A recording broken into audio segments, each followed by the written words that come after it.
Perkenalkan, nama saya Sterling Peleng dari kelas 10 IPS 2. Saat ini saya akan membahas tentang perkembangan kebudayaan awal masyarakat Indonesia. Pertama, masa berburu dan mengumpulkan makanan. Pada masa ini, manusia sangat menggantungkan diri pada alam.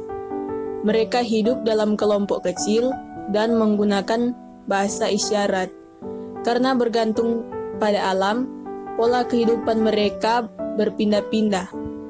Saat itu mereka sudah memiliki kepercayaan pada roh nenek moyang atau terhadap benda-benda yang memiliki roh atau jiwa.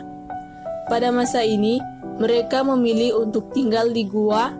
Dari tempat tersebut ditemukan peninggalan berupa alat-alat kehidupan yang terbuat dari batu dan tulang seperti berikut. Pertama, kapak perimbas. Fungsi kapak perimbas adalah untuk menguliti binatang hasil berburu, merimbas kayu, dan memecah tulang. Kedua, kapak genggam. Kapak genggam digunakan untuk menumbuk biji-bijian, membuat serat-serat dari pepohonan, membunuh binatang, dan sebagai senjata menyerang lawannya.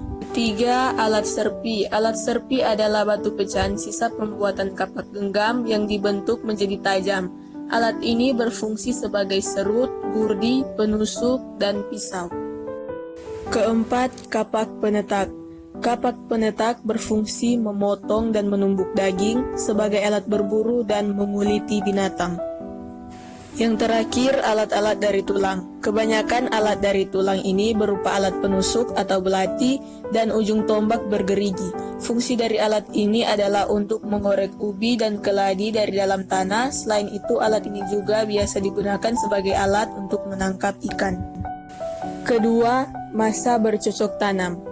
Masa bercocok tanam adalah masa yang merupakan kelanjutan dari masa berburu dan kelanjutan dari masa meramu yang ditandai dengan mulai tinggal menetapnya manusia praaksara di suatu tempat karena semua kebutuhan makanan mereka mulai terpenuhi dengan kegiatan bercocok tanam di ladang dan juga memelihara hewan dengan beternak.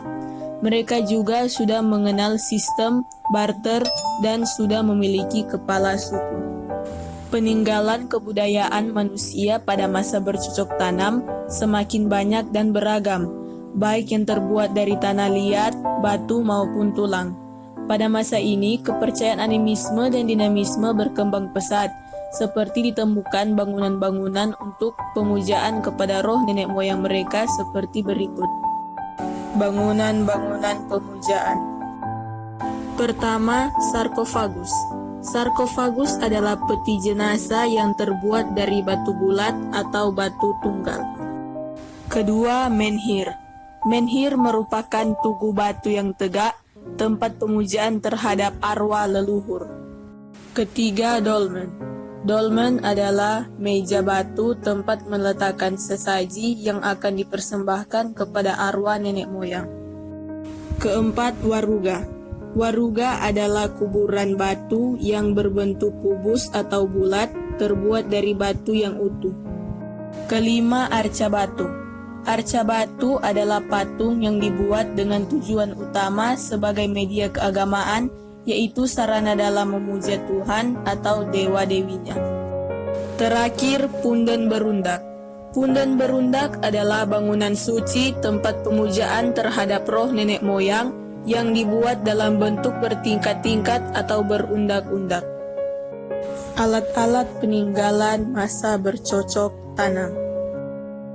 Pertama, beliung persegi.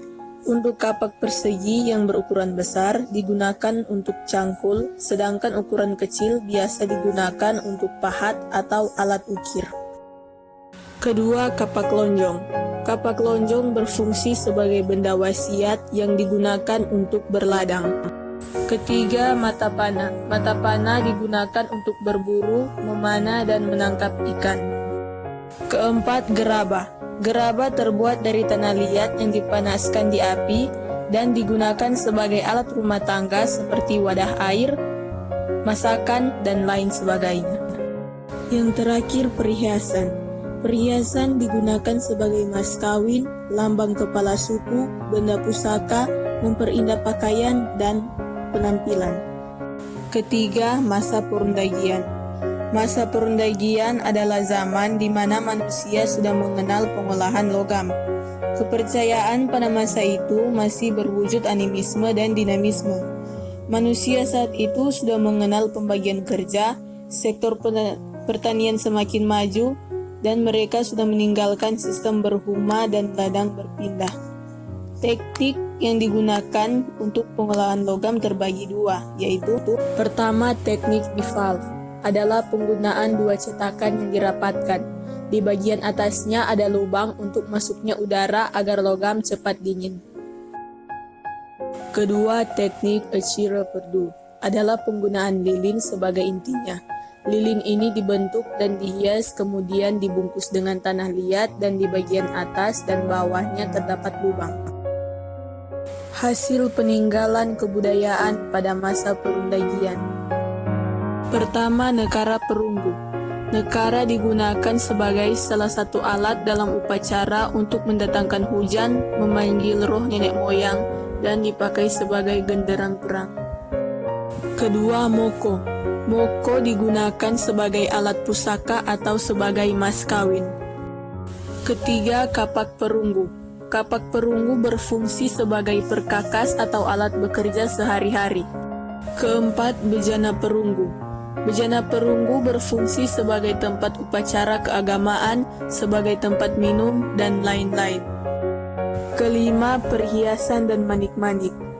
Digunakan sebagai mas kawin dan memperindah penampilan. Keenam, kapak corong. Kapak ini tidak hanya dipakai sebagai alat pertukangan layaknya kapak pada umumnya. Ada juga yang memiliki fungsi sebagai hiasan saat upacara. Ketujuh, arca perunggu. Arca adalah patung yang dibuat dengan tujuan utama sebagai media keagamaan, yaitu sarana dalam memuja Tuhan atau dewa-dewinya. Yang terakhir, candrasa. Candrasa digunakan sebagai alat upacara keagamaan. Demikian penjelasan tentang perkembangan kebudayaan awal masyarakat Indonesia. Mohon maaf bila ada kesalahan. Terima kasih.